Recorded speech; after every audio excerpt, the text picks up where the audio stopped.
How many of you have heard of SV40? I doubt there are very many of you. Stick around for 20 seconds and I'll explain why, and I'll also show you Dr. Mary's monkey.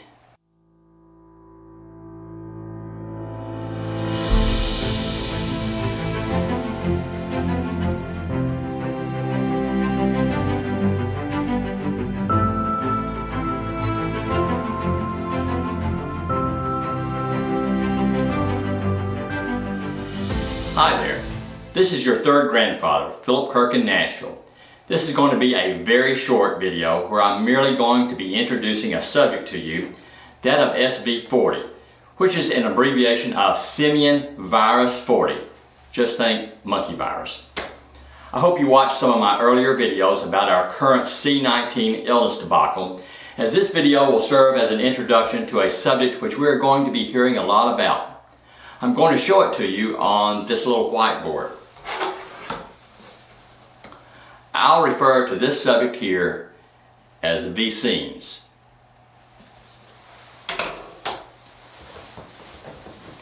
Vaccines have been a topic of discussion and a part of life for well over 50 years now, and you're going to soon be inundated with a great deal of conflicting information concerning vaccines.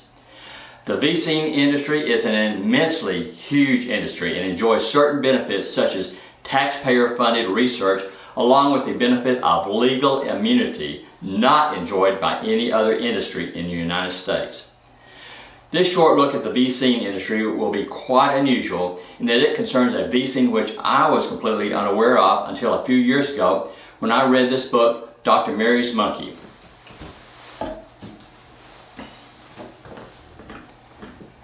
This is a fascinating book, and I'm not intending to do a full book review by any means here, but I'm only highlighting this publication because it served as the introduction to me to the vaccine world unknown to me prior to reading this book. The book touts itself as being how the unsolved murder of a doctor, a secret laboratory in New Orleans, and cancer-causing monkey viruses are linked to Lee Harvey Oswald, the JFK assassination, and emerging global epidemics. Like I said, it was a fascinating, well-documented book and showed many connections between the work of a murdered cancer researcher and the assassination of President John F. Kennedy. That is the cover story for the book. However, the real story of this work is a scandal concerning vaccines back in the 1950s when the first Salk, S-A-L-K, polio vaccine was developed using simian kidney tissue which was infected with cancer. That's right. Thousands upon thousands of people were vaccinated with the polio vaccine which infected them with the cancerous simian virus.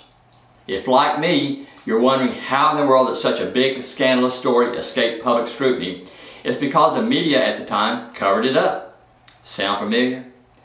The media considered the polio vaccine program to be of such importance that this disastrous mistake of using infected simian virus tissue should not be made known to the general public.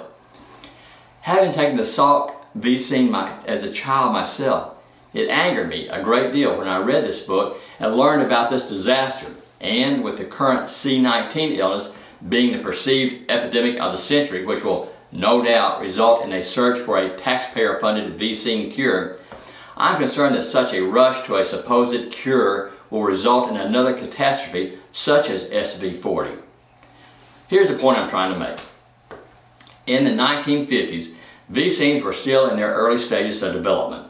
Tissues of various animals were being used to make the vaccines. However, it was unknown at the time the extent to which viruses were living in these animals, but were not causing the animals any problems. In other words, all living animals have viruses which do not affect them in any detrimental way. However, when such a virus is introduced into another animal, such as the human, the virus then rears its ugly head and causes a detrimental, unforeseen, negative result, such as cancer, as in the case of the SV40 situation. Fast forward a few decades, and we have the same situation arising with the human retrovirus xenotropic murine leukemia virus, abbreviated as XMRV, which has been discovered in prostate cancer tissue in North American patients.